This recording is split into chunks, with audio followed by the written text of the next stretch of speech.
CMPRadio.net. It's the station. CMPRadio.net, the voice of Chester.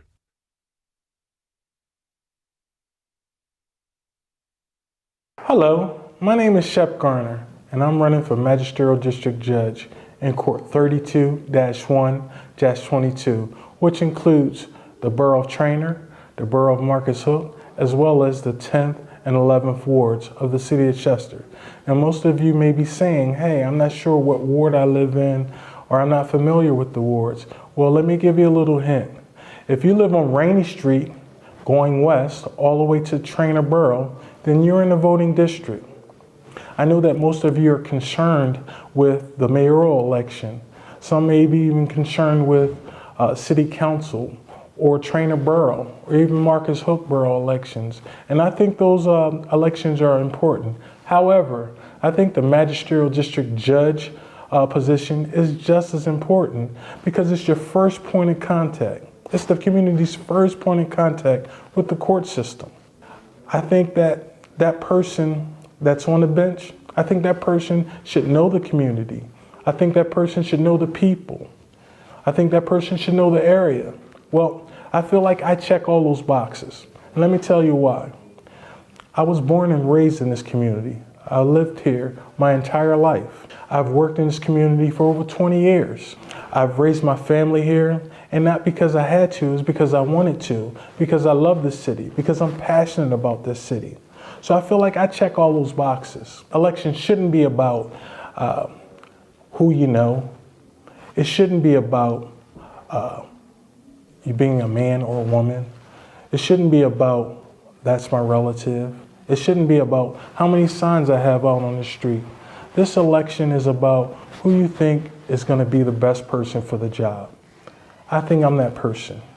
So if you're interested in voting for me during the election, come out on May 16th. Come out on May 16th. And if they ask you on the street who you're voting for, let them know you're going with Garner. And not because he's your friend, because you know he's the right person for the job and he checks all the boxes.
Alaikum Shade. Alaikum salam wa rahmatullah wa barakatuh. And it's Friday. Is it? Friday. Yeah. Happy Friday. Same to you, Sheikh. Same to the city. Mm-hmm. Alhamdulillah. Hold on real quick. Yes. Is it finding humility through change or finding humility in change? What is it? Because I want to... I like through. All right, then we're going through. I like through. But you can use change. I like through change because it's an ongoing process. Right. Through. Right. Through change. Through Like, change. it's the only way you're gonna get to humility is if you change something in yourself, which is mainly your heart, maybe your place, the environment. But you gotta change something about yourself and your situation. That change is consistent. Positive change. It's consistent. It should be. It changes every day. Alhamdulillah. That's what change is about. Hey, nah. Right. Yeah, Today is this. Tomorrow will be something else. Inshallah. If you go to bed understanding that tomorrow I will have to change the way I'm doing something today, then your days are never filled with any strife. Yeah, but yeah. I will have to look at this differently tomorrow because it's a new day. Inshallah. New 24 hour. Adino Nasir. You understand what I'm saying? Like, that's good stuff. that's- We should be writing that stuff bro, down. like that's how I live though. SubhanAllah. That's how I have lived since I came home from jail. I thought about it when on my ride back from Dallas, right? Okay.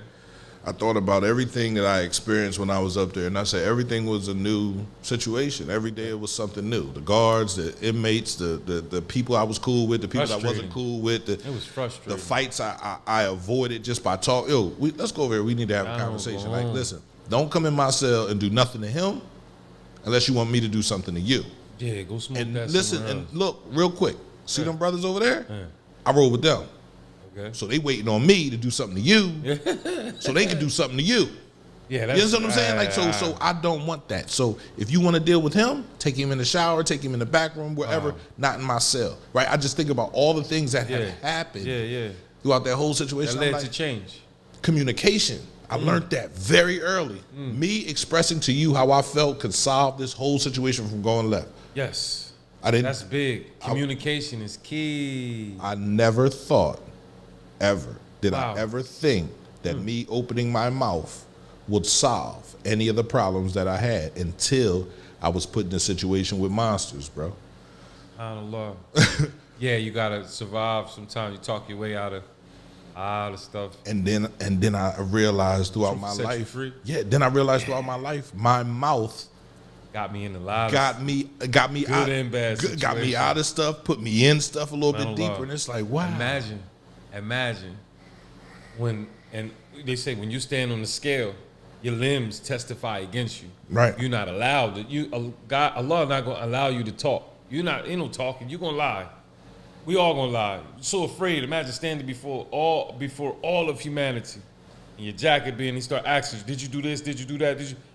And he said, "Hold on." And he take your tongue by itself and put the tongue. If our tongues were the reason why we get into heaven or hell, most of us going to the fire.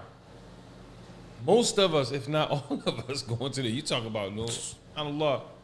You know, the tongue is a heavy thing. So inshallah, we use our tongues to, make an abundance of repentance. I'm sorry. I apologize. Like, use your words wisely. Think about what you want to say before. We can talk about that today too. Yes, we can. We can talk about the dangers of the tongue. I think we briefed on it, but I came here with something else You today. came, and we're going to go with what you came here with. Inshallah, Right? Let's write that inshallah. down. The dangers of the tongue.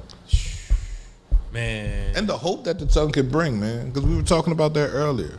Like, what is this city, of all the resources that this city has, what's the one thing that it doesn't have an abundance of? And you need an abundance of this, right, to do anything. Hope. Hope, bro. Hope. Yeah, if we wake up every day and look at our situations hopelessly, like ain't no way it's gonna change. It ain't gonna change. It ain't going to change. Allah say that in the Quran. He won't change the condition of a people unless they change what's within themselves first. Like God, Allah, He's already been and still doing His job. Been since forever. Just the dawn of time. We go and we find a little comfort in certain situations, and we get like the one brother was saying, we aim, we hit, and then we stay stagnant in that little hit situation. Absolutely. When there's so much more to give and get and grab in the world. Is it ever? For may Allah allow me to accept my own information first, but we can't stay stagnant for too long. We on a journey to go and when we stand before Him, we gotta have something to show for the gift of life. The way we got all our functions. Most of us we using all our functions to go into the left side of situations. Like we going and worshiping and loving and respecting all the wrong things and using this beautiful, unique gift that we got to disobey the one, subhanAllah. And then we expect a heaven, or then we expect blessings, or we expect mercy, and we expect so much from God when we ain't giving a damn thing back to him. You ain't giving grace. I mean, you can't really give anything to Allah. You have to give it to the people that are surrounding you. No, yes and no. I read a thing, let's say, because I don't want to get too technical with it. I'm trying to keep it in flow. Right. Allah asked the servant, I was hungry, you didn't feed me. Cold, he said, how? You the amazing, you like His Majesty. Right. How do I feed, how can I feed you? Well, coming out of Wawa, see the homeless man there, obviously, regardless of his situation, you could tell his situation is worse than yours. Right. You had the money in your pocket, right? But you chose to think that if I give him money, he gonna go get else. high. That ain't none of your business. Ain't none of your business. Your intention is to help this man in hope that we talking about, in hopes that in return, you Allah, please me. I need your help. I need your favor. Change my son. That's change my daughter. She this, she that. But we ain't giving nothing to nobody else. To get. You can't receive any blessings if your hands are full. Someone dirt of anything. Your hands are full of dirt. Of anything. Listen, let's look at let's look at Donald Trump real quick. Millionaire. Yeah. He's not giving anybody anything. Well, and we now haven't seen him. No. He's not giving anybody anything. We haven't seen him. He's not giving anybody anything. Go ahead. You don't like except for his employees, right? I don't have a problem with Trump. I think Trump speaks to what America is built on: greed, power, money. You feel me? Status, location, all that stuff. That's his whole life. That's his whole life, right? So I don't up to West Point. I don't see or hear him giving any money personally out of his pocket to anybody beneath him. He gives money to people who are close to him. So in turn, those people, when they raise up, they give him money. Yeah, I'm the Pharaoh. Right. I give this. He saved he the rainy day boy. Right. Like it's a lot of people that do that. Right. Give you something and wait for the rainy day. Right. And then throw it back in your face. Right. That says Trump on it, doesn't it? Right. Like you still owe me. You know? So for me to give to anyone, not so much beneath me, because I feel like I'm on the ground with them. That's hard for me to do. What? I can't, like, your right hand should never know what your left hand. I get emotional when I think about that, because there's so many people that give and they expect something in you ain't even supposed to expect a thank you, even though your heart says shukran and I appreciate you and thank you, but in your heart I want to forget about it because I'm gonna need it. I'm gonna need it. I'm gonna need grace. Something. So I gotta face my maker one day, bro. You know how big that is? Yeah. One thing is to die, how you die, right? Right. Because death come all of a sudden abruptly. And what's in your heart gonna come out at the quickest. You're gonna look for your gun, you're gonna look for your drugs, something to try to save you. And if Allah ain't that thing, that's one thing. That's a whole other issue. You waking up in your judgment, you're stuck. Got nothing to show for it, right? But we're gonna need those blessings that I help my mom when she gets sick. I help my brother, I help whoever in hopes that one day when I stand before Allah, all of those things that I never look back on and I never asked nobody for are come and help me when I least expect it. When I'm standing before Allah, stark naked, and I'm thinking that I'm going to the fire, because the fire gonna be right there. Boy. The fire is gonna be right there. Like real as you see the sun today. Like he gonna present the heaven and he gonna present the hell. And you got judgment in between. We all gonna stand like, close to the fire. I'm going. It's over. But then you find yourself onto the right side and you looking up and you like, what I do? What make me so special? Like and he show you all the countless things that you did that you forgot. Right. That you should have forgot, right? You forgot. I didn't even say thank you for that. Do it from your heart. And then you don't know how much it changed people. It can be advice. It can be love. It can be helping. Give $20 to the homeless man outside of Wawa. Change their whole life. I always thought Muslims were this terrorist, this and that. Muslim man came out to Wawa and gave me his whole plate and some money out of you. Man, now his whole opinion on Muslims changed. Right. And he going around, even though he not Muslim, telling people how beautiful Muslims are. Looking for a way to take Shahada, but too scared because of what his friends and his people might say. But now he got a different opinion about Muslims because of the act of kindness that you did. Subhanallah. Right? It's so many ways to get there. So far off subject. No, it's not. No, what I wanted to talk about. Right, what you want to talk about? Polytheism and monotheism and naivety.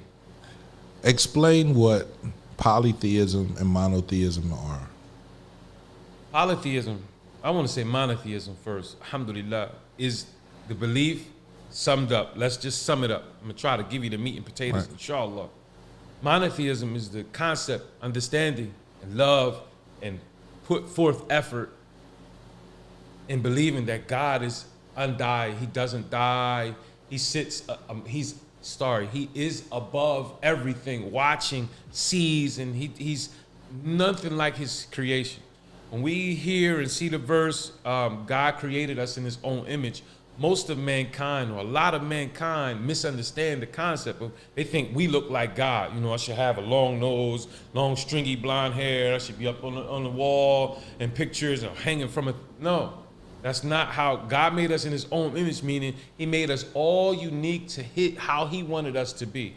My nose is big, your nose is long, we all unique, but that's how he made us, the way he wanted to see us. Not that we look like him. He got hands like me, crazy like me, absent-minded like that.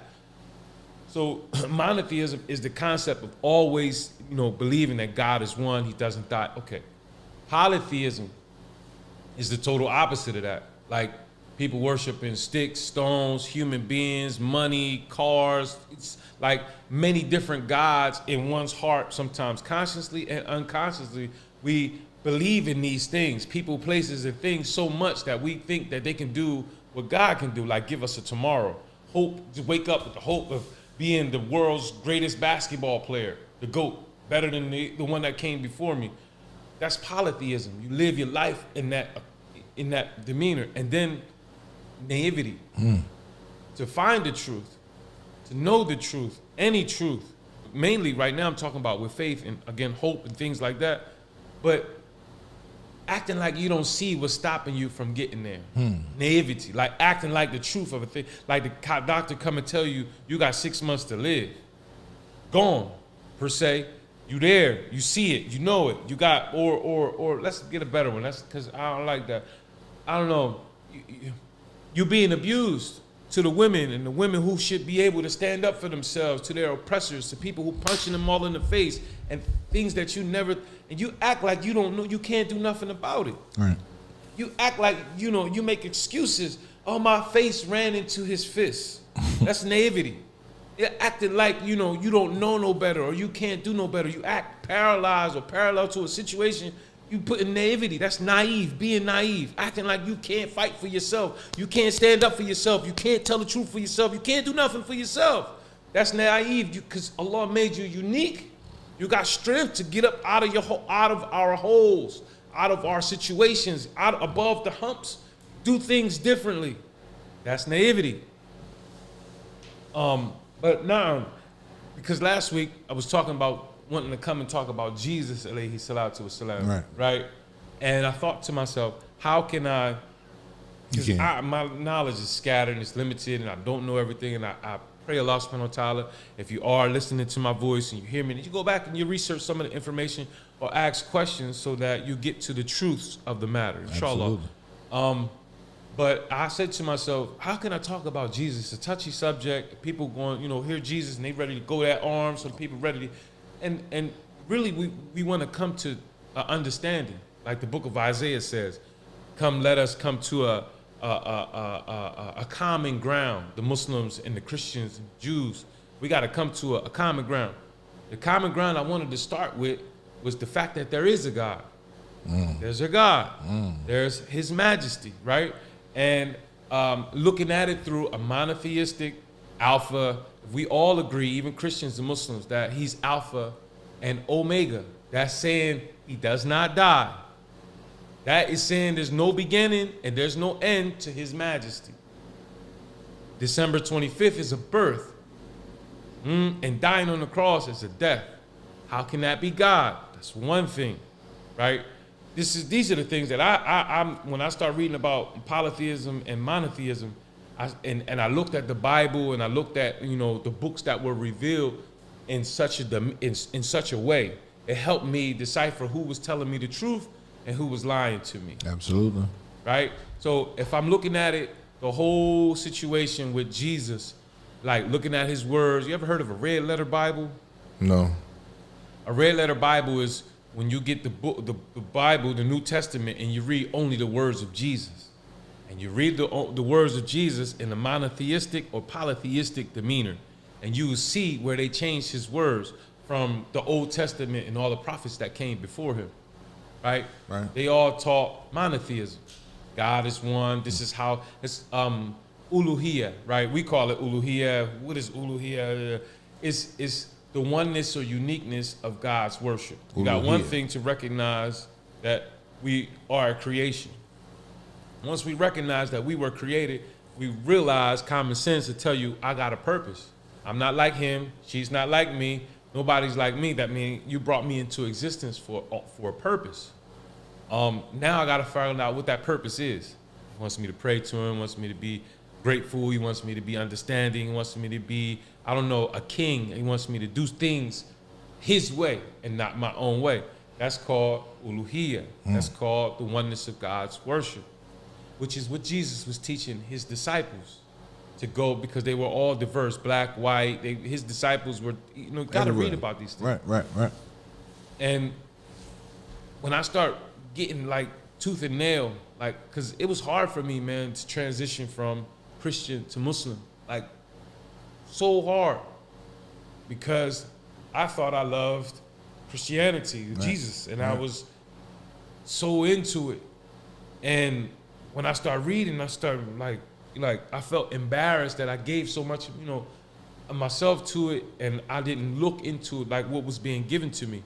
So I took my hardship, again, when you at the bottom, it ain't nowhere else to go. Nowhere else to go.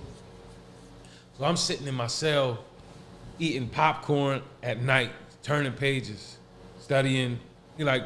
They was telling me, everybody coming telling me one thing, but for me, I like to give me tangible proof. Right. I want to feel it. I want to know that what you're giving me is the truth. It's real. Especially when you're talking about Jesus, right, or when you're talking about any patriarch, prophet of God, or person of God, or people of faith. Now pause real quick. If Yes. you read the books before when you were in Christianity and you believe those words, how were you able to read books again and not believe the words that you read before? Monotheism Okay. and polytheism. Right. Once you get in your mind that God doesn't die, and you reading anything, and it's leading you to believe that God died on the cross for all my sins, or God came down in a human form to go take a poop, or eat, or defecate, or fornicate. Why do you say it like that, to go take a poop? Because God don't poop, right? God, well, come on. God needs to be his pamper changed. Right. God eats pork. Right. God lies. Right. Because if anybody who is not naive knows there are discrepancies Right. in the Bible or in all books. People make mistakes. Let's just say people, and if you find one mistake, you're going to find many mistakes. And God don't make mistakes. Again, monotheism. People make mistakes. I haven't heard that since my dad died. SubhanAllah. Right. God don't make no mistakes, JP. God ain't gonna lie to you, bro. It's not gonna. And sometimes it's us. We lie to ourselves. What they gonna think if I become a Muslim, or if I start dressing different? I'm gonna lose my girlfriends. I'm gonna lose my family, and it's the people that. Then you're supposed to lose them. I'm gonna lose my status. I'm gonna have to start all over. I got all this, SubhanAllah. Anything that start off haram, I don't care how big it get, it can touch the sky. It don't got no value before Allah subhanahu wa ta'ala. It's of dunya. And you can't stand before God and present it as something worthy of the gift of life, or of his many graces. And I can't say, well, look at what I accumulated, what I got here. And he gonna look at shit back and say, look where it started at. Look who it started with. You accompanied and befriended Shaitan. A'udhu billah. You feel me? Anyway, but reading those books, back to those books, I love knowledge, man. I love reading, and that's what you were saying before we came on. Like, it's a beautiful thing to have somebody else on the same page as you that can make the world when there's nothing else. Like Job, alayhi salatu wasalam. When I read about Job's wife, she's, you know, the story of Job, where his skin in it, Allah tested him. So first, before all that, he had a rich man's life, which inshallah one day I wouldn't mind tasting myself. Right. I'm afraid. Right. Anyway, but Allah tested him by, like he tell us all, take it all away from you to see how you still react to it. We talking about a prophet of God, skin fall, and she never left his side because she saw the same thing he saw.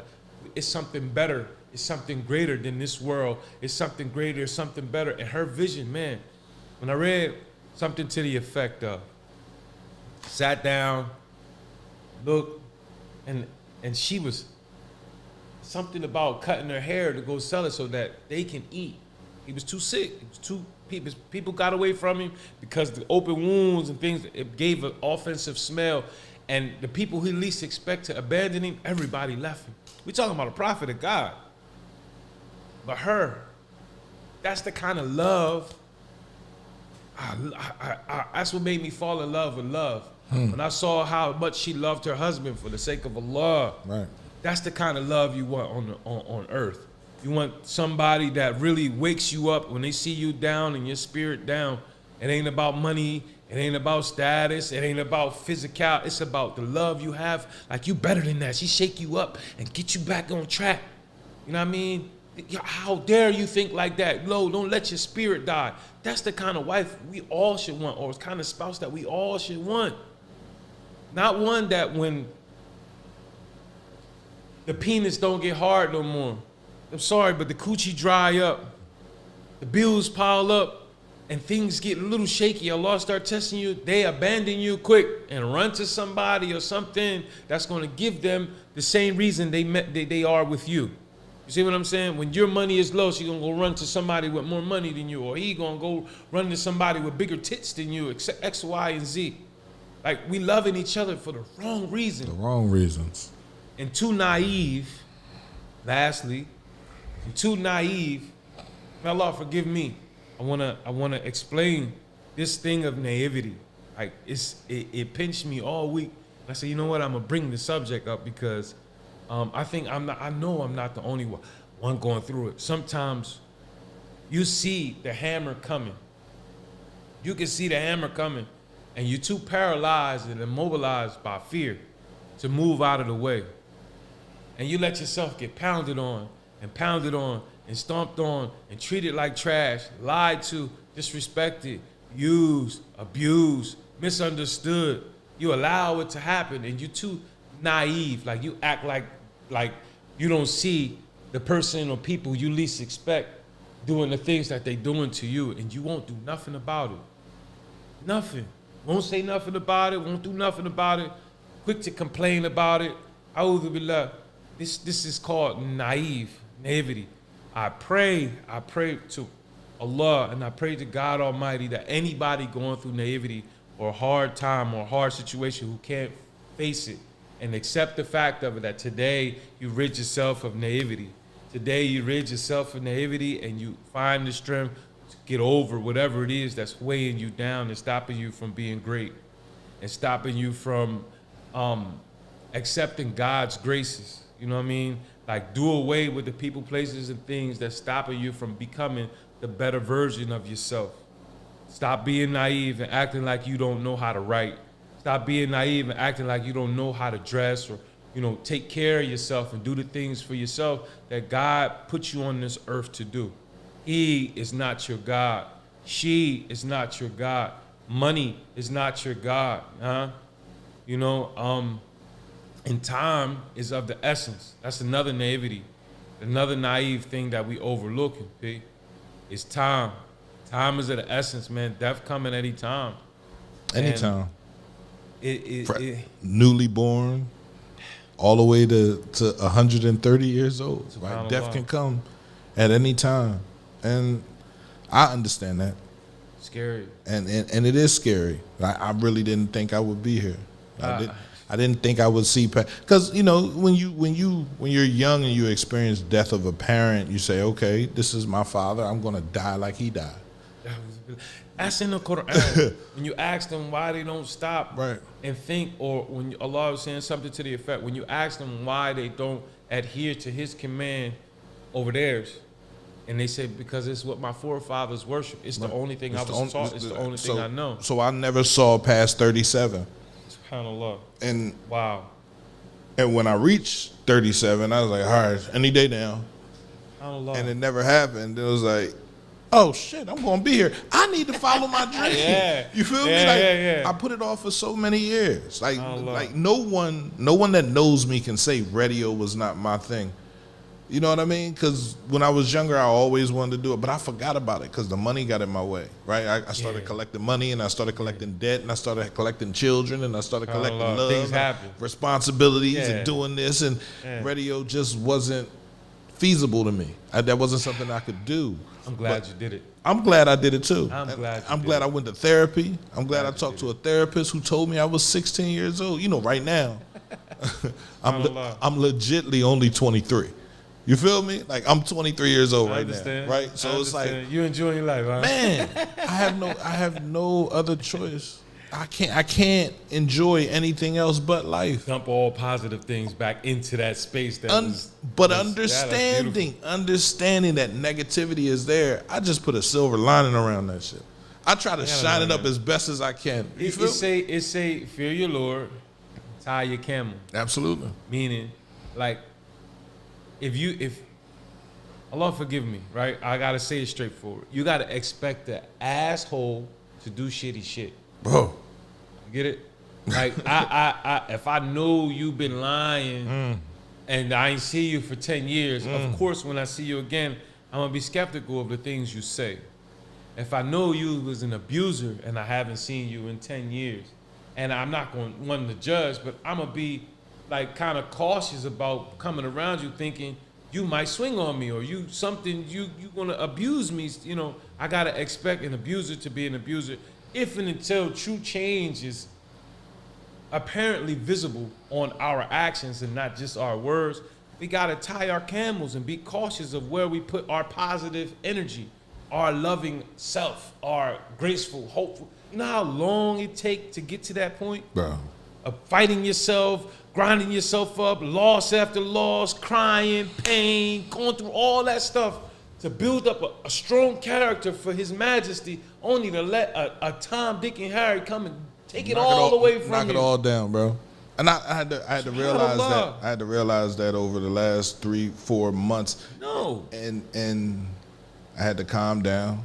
I had to breathe because I was bringing back the old P. You feel me? They do something to you. And didn't realize get to you. And didn't realize it until I had a conversation with my old head, and he was like, "Yo, P, like, let me just keep it 100 with you. What you've done in this community the last 5 years, ain't nobody else been able to do that. Yeah. What you've done in this community with communication and putting it on the forefront and putting it up front. The city on the map, put Chester on the map. Alhamdulillah. It was already there. But it was already there. There are great people. I will never say that's what I've done. That's because that's not what I've done. What I've done is highlight the people that are positive, highlight the children, let the children know what they can do. You got potential, kids. I'm just giving hope. Alhamdulillah. He's like, just by you doing what you want to do and not looking for monetary gain, not looking to get rich, not looking to siphon anything from anybody else and being your general. He was like, you are a person that smiles all the time. You are a person that's happy all the time. I remember when you was hustling, bro, I told you didn't have a heart for this. Because you have to be cold and callous to sell drugs to a family and walk in the house and see the little kid in the room eating 2-day-old pizza. Crazy. While the mom and whoever sitting at the table. Smoking the food up. Locked in the room, smoking the Christmas, I guess. Smoking that whole, and they're acting like she don't know no better, like she ain't have it. He was like going and using the church's good name or the people, stomping on the people that they know they can get over on and make it like they don't have nothing. There like are it ain't their devils in every A'udhu religion. billah. Yes. There are devils in every religion. A'udhu billah. So No, they're devils, period. I'm looking at people and I'm like, I will go into a house and this will be going on. I'm looking at the little kid. I would go to the store. I would buy the little girl a toy.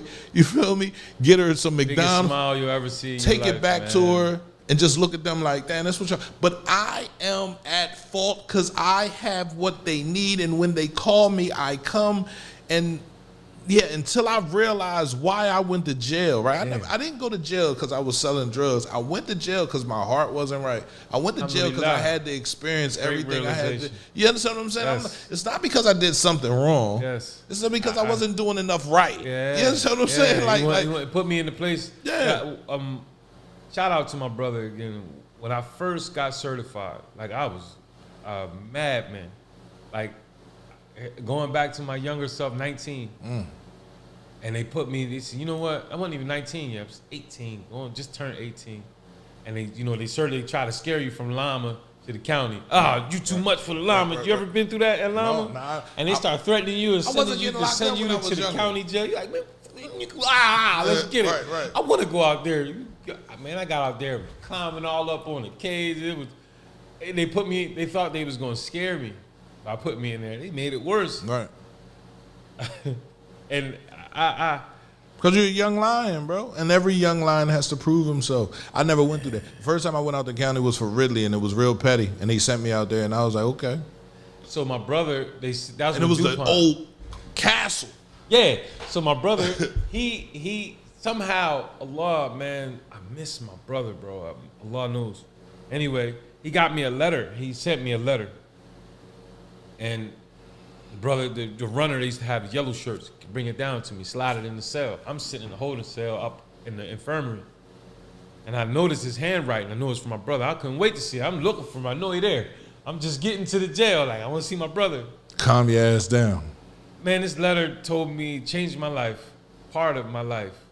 Here's where you're going to become a man. I can't help you. You want to come, they're going to treat you the way you come in here with, telling you you're going to become a man. You better grab a hold of something because life going to come at you here. It's reality here.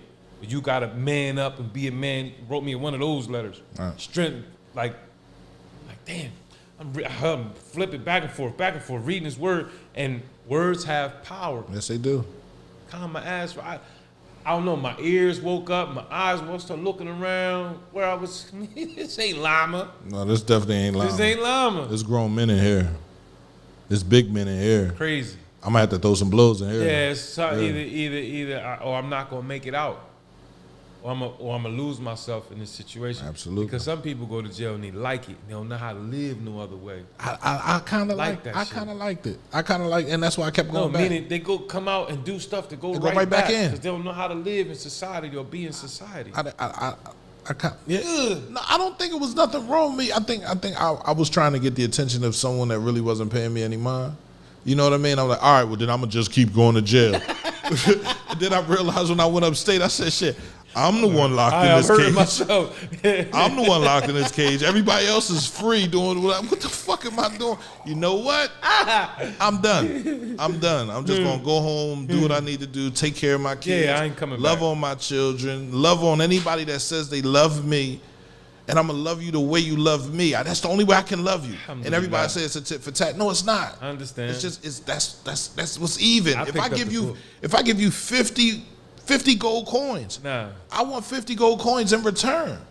I don't want you to give me 45. Okay. And so if we're giving each other the same thing. Because if you give me 45, I'm gonna give you 45. MashaAllah. I understand. It's even. Yeah. You feel me? Yeah, Like, yeah. and that's what love is. It should be an even exchange, reciprocity. That's what they call it. If I'm giving What's the you word? reciprocity. Alhamdulillah. If I'm giving you love, you give me love. If I'm Yeah. giving you hate, you give me hate. Reciprocity. Then we walk away from it. Yeah. I like that. Then we walk away from it. But Noted. if you're not capable of giving me what I'm giving you, say that. Yo, P, this is a little too much. Because I'm going to tell you, if you're giving me too much, this is a little too much. I'm not prepared to handle this the way you want me to. Pause. Check this out.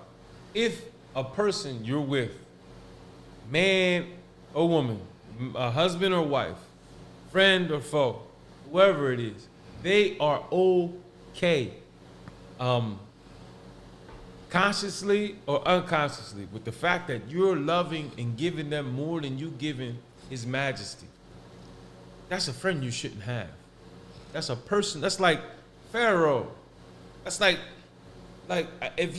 how should I expect you to give me more than you giving God? And why am I okay with the fact that you love me, adoring me, and everything's you hanging on me, and everything's about me, and I never see you giving back His Majesty at all? Nothing. I'm okay with that. Yeah. That says a lot about me. I'm an arrogant. I'm self puffed up with pride. Like, I don't stop you at all. No. I ain't a friend to have. No. You know, you gotta get away from that kind of energy. Because when the one day you stand up and you say no, take everything that they give you. They're gonna throw it all in your face and make you feel like the scum of the earth for not obeying and adhering to the things that they want from you. A'udhu billah. Monotheism and polytheism. That's the kind of life a polytheistic thinker gotta go through. You're giving your devotion and your love and your adoration to everything man-made or creation and not the creator. And a monotheist or person who thinks like God never dies, He's always there, even at my lowest. I can be in the belly of the whale, right? At the bottom of the ocean, in the darkest depths and He's still there. Bro. Still there. Bro, still there. I'm a living example of that. We are living examples of that. Majority of the population of Chester are living examples of that. We are living examples of that. And that's why we have to make sure we show our children. Like, if your job is, as a parent, not to have children and then forget about them and go out and do your thing. Your job as a parent is to make sure your children are better than you, not worse than you. Not, oh, they all right, they good. No, your job as a parent is to make sure your children are better than you. And if you can't do that as a parent, then there's something wrong. There's something wrong with the way you grew up, and you want your children to grow up the pain and the suffering that I went through. And like I said, it wasn't terrible. Because I saw people dealing with terrible things. I saw people dealing with no food. I saw people dealing with no clothes. I saw people dealing with living in a shack. I saw this, and I never had to experience it. But from how I felt about life prior to my father dying, 12 on up was terrible to me. You feel me? Yes. Like, and my grandmother was there, and she made sure I understood what love was. Shouts out to your grandma. And if it wasn't for her, I tell women all the time, I've been spit on, I've been kicked, I've been punched, and I've never hit a woman. I hit a woman one time. My grandma saw it, and she said, "If I ever see you do some shit like that," and I've never done it again. Then they tell you a story about your grandfather you ain't never know. Right. You understand what I'm saying? Like, don't you ever put your hand on a female because she can't beat you. She's no challenge. You want to fight somebody? Go the fuck outside. Fight with them niggas down the street. Go look in the mirror. Fight yourself. Beat yourself up. Go punch yourself in the face. Put your hands on your. Go look in the mirror and talk to yourself like you talking to my daughter. Life. Life. Go look in the mirror and treat yourself like you treating my kid or my loved one. You think I'm supposed to be okay with that? You tripping. That's real, though. You're supposed to love your people. And give love. They gotta be past naive to love themselves too. And give back and stand up for themselves too. Human beings not gonna give you what Allah gonna give you. No, they're not. A gun not gonna give you what God gonna give you. Why would it? Drugs not gonna give you the satisfaction that a peaceful, loving heart can give you. A heart that's at peace with itself, whether it has everything or has nothing. SubhanAllah. SubhanAllah. SubhanAllah. When in conclusion, it's Friday. It is. Allah is forgiving. It's taught to us that it's the time of the day on a Friday where your prayers are not rejected. And they should be all the time, but it's certain specific times on a Friday where in the worshiper, you could be the worst of the worst. But if you got that monotheistic and you giving him his right, like when I pray, when I open my hands and I close my eyes or however I'm praying to you and only you. that it's not rejected. I'm not going to the supervisor to get to the boss. I'm not going to, hell and back to get to, you feel what I'm saying? Right. I'm going directly to you as you asked me to do. And with my whole heart, I'm expecting you to help me find a way where there is no way. Absolutely. And on Fridays, alhamdulillah, it's a beautiful opportunity to do that. And if you can't find yourself enough to love yourself the way you should, then have yourself some good companions that will wake you up and tell you the truth. That's what I want to talk about next week. I'm pitching the idea about companionship and who your real friends are. Oh, SubhanAllah. I need some companions. I do. Ones that's not afraid to tell you the truth, even if it's uncomfortable. I feel like if we're friends, that's what I'm supposed to do. If you're not doing the right thing, I always said I wish I had me as a friend. And I do, and I'm like, yo, you don't never pay attention, bro. You don't never pay attention to yourself. And everybody says you don't take your own advice, and I'm like, you know what? I'm gonna do that from here on out, right? Right, because I've told my friends, I'm coming to you as a brother, as a friend. I'm supposed to be able to say whatever to you, as long as it's not man. You's a bum. Or you got me sitting there at the pole. I got all the smoke and mirrors and everything, and you sitting there just watching me. Great job, laughing at me. Look at this fool. Look what he's doing. But if I come to you as a friend and I give you advice, and I tell you something that I wouldn't do, alhamdulillah, and I tell you something or I explain to you my mistake, or I see in you something that I think you should be brought up on. Bro, I don't think it's just that simple. Like, I'm just giving you an opinion. There's no reason for you to get mad at me and want to cut me off and yell at me, man, why you talking to me like that? Or who you to tell me? How you judging me? Who he think he is? From, look where I will start off saying, if you're cheating, I will start off saying, I fucked up. You don't want this smoke that's over here. You know what I'm saying? It's like, so go home to your wife. Please. Go home to your girlfriend. Because Right. Go home to your woman, bro. Like you don't want this smoke. I gotta say this. I'm a shout out to one of my brothers. Like, been my brother for a long time. And I had to watch, and I'm still watching my brother go through a situation that I know most of us gonna come to. Right?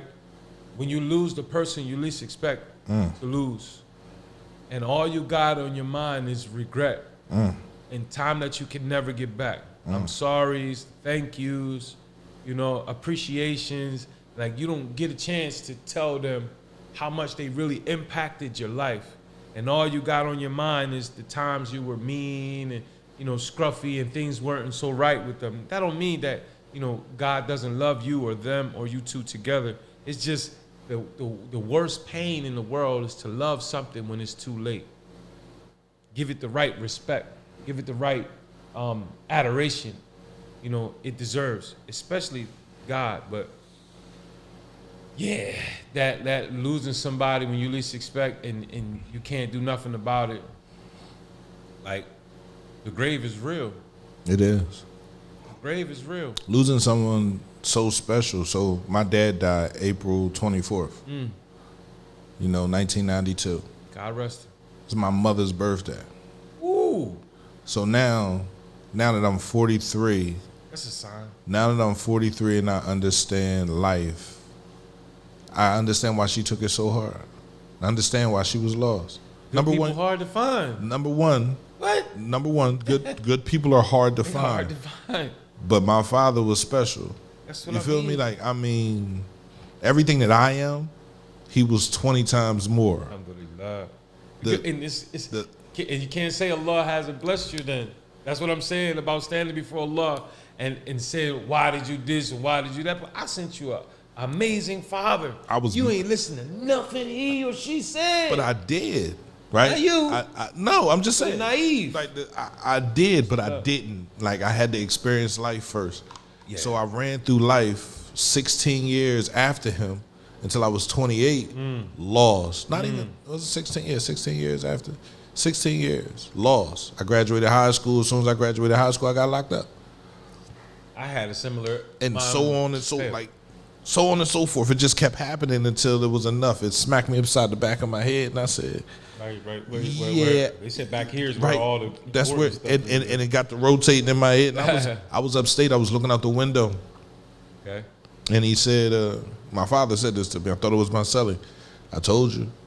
I said, "What'd you say, Sully?" He said, "I ain't say nothing." Oh, clear As day, bro. Clear as day. And I'm looking outside and I see three young men that I knew. And I was in the Benjamin, then it just took me back to the Benjamin Banneker. I laid up on the bed, I'm looking out the window, and I remember asking my dad, "Dad, can I go outside?" Listen, if you go outside and hang out with those three boys, you're gonna end up upstate like them. SubhanAllah. I told you. Yeah. It's good to have somebody that can read your situation for you like that. When I say you are who your friends are, show me your friends and I'll show you who you are. Automatically, Yes. I turned over on my bed, put my face in my pillow, bro, Balled it out. and cried. Balled it out. I had to cry for at least 3 days. I was just think I told my son that was in my son. It's one thing you gonna know about a man gonna cry. Bro. A real man, because you crying over your own Pain, the things that you've done to yourself, your self-inflicted wounds, the wounds that you have allowed people to inflict upon you, the hurt, the suffering, the anguish, the those upset. cries right there. Crazy. I'm talking about. I think that's how you get diesel. Those type of tears. Right. Once you done, you like, oh, I want but to it face also- the world now. It also does other things, because if you're too involved in society, you begin to throw things on top of it, right? So you don't feel that pain again. Polytheism. You feel me? You get to throw money on top of it. Polytheism. You throw females on top of you. I don't Polytheism. ever, and that's where I went wrong. I said I don't never want to feel that again. I don't Trying to never escape it. I don't ever want to be in that type of position, because my Sully was like, "Yo, cuz, you good?" You feel me? Ain't no explanation. So for me, it's like, yeah, I'm good. You feel me? But I wasn't. You feel me? Yeah. And I said, when I say 3 days, that shit lingered, bro. 3 days, because he Allah. kept on saying, "I told you." Yeah. Then I tell you, and I'm like, Yeah. "Oh my God, bro, why? Yeah. If you told me, you should have stayed." And then I got angry. Yeah, you're frustrated. Then I got angry. Then I got mad. Polytheism. And at the end of it, it was Tuesday. Tuesday, Wednesday, Friday, we went to Jumo. Alhamdulillah. And after that, I was like, okay, this is why. Yo, that's sujood. Why this is why. Yeah. You feel me? My understanding, he wasn't, and they say people are here for a reason or a season. He was here for 12 years to show me and teach me how to MashaAllah. treat other people, MashaAllah. to give me advice. But it was up to me to find out how to show me how to treat, but how to actually engage in treating other people. Alhamdulillah. And you know that by you putting that forward, those lessons, you grant and could be getting him blessings Absolutely. as we speak. Absolutely. Passing forward those good lessons, those things that lead back to, again, monotheism. Go straight to him. Don't go to the supervisor for him to check it out first and then be like, "Yo, you want this? You sure you want this? You want this one? This one? I Right. mean, it look all right. You check it out first." No. But nah, that's where I was, man. And But now, for me, in that similar situation, I knew by my mom, every time my mom whipped my ass, she would tell me why she was doing it. Absolutely. Did not tell you not to do right. such. And during those ass whippings, most of them, just like your dad, I'll be damn if you gonna turn out like your dad. Be like my dad. I'm gonna be like my dad. It helped me stay away from every time she only had to whip my ass a zillion times, but once, each time only once. Mm-hmm. That's how many lessons I had to learn. Hard-headed I was, but she never, if I recall, had to whip my ass for the same thing twice. And when I found out most of the things that I was doing was like unconsciously, but my dad was a liar, a bigot, trying to get away with everything, thought he was God's gift to the earth, self-righteous, all that kind of stuff. I decided not, a woman abuser, womanizer, all kinds of, and I'm not saying none of us are totally, I don't want to throw my trash, but alhamdulillah, I learned my lesson. Anyway, Allah says in the Quran something to the effect of, do you not take a lesson from those that came before you? When I read that ayah, when I read that verse, I thought about my father and how he died and how he lived and the things that he went through. And I vowed at that moment, like before I read the verse, but more so after I read the verse, that I won't be like that. I can't be like that. And it can go with anybody. Do you not take a lesson from, like, say, your homie on the block, you standing right next to him, and y'all live in the same lifestyle, but for some reason or another, he get popped or aired out right in front of you. But yet you want to keep on living the same lifestyle, not taking a lesson from the situation that came right or happened right before you. You with me? Yep. SubhanAllah. So anyway, yeah, we had a beautiful talk. It's Friday, alhamdulillah. I appreciate what you're doing here, P. It's big. No, I appreciate what we're doing here. MashaAllah. I want to pitch the idea to my city and anybody, but more or less my city, inshallah. You got a lot on your mind. Assalamu alaikum. If you got a lot on your mind and you want to, you don't have to come on camera or whatever, and you're frustrated and you got things, let's come and talk about it. Yeah. Bring whoever, the youth, bring them over, we sit, we talk, just have a conversation. Absolutely. I'm not no doctor, I'm not no scholar, but we can talk about it and try to find answers together. Absolutely. Don't think that you don't have nobody. I'm opening my heart to my city. Come and talk to me, or I can talk to you. Maybe you got an answer I might need, but I'm opening a segment on my part, on this part of this show. Right. Come and talk. Right. Get it out of your chest. Talk about it.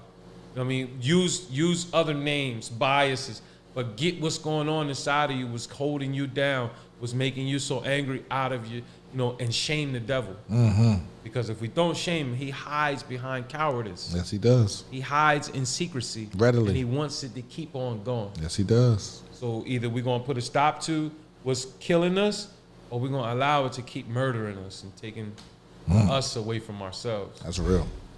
SubhanAllah. Inshallah. See you next week, Sheikh. Inshallah. Assalamu Alaikum alaikum. salam wa rahmatullahi wa barakatuh.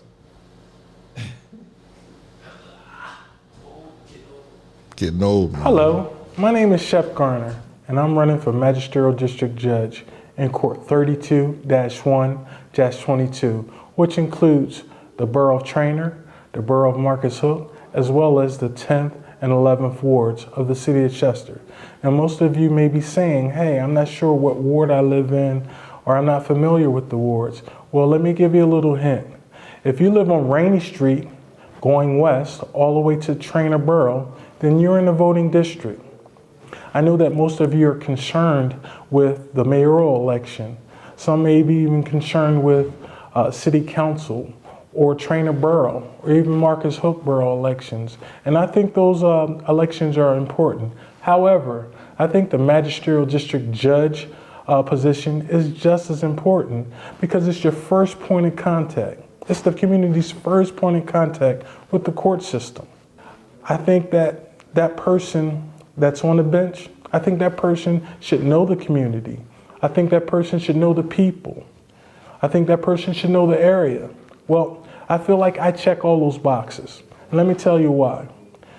I was born and raised in this community. I lived here my entire life. I've worked in this community for over 20 years. I've raised my family here, and not because I had to, it's because I wanted to, because I love this city, because I'm passionate about this city. So I feel like I check all those boxes. Elections shouldn't be about who you know. It shouldn't be about you being a man or a woman. It shouldn't be about that's my relative. It shouldn't be about how many signs I have out on the street. This election is about who you think is going to be the best person for the job. I think I'm that person.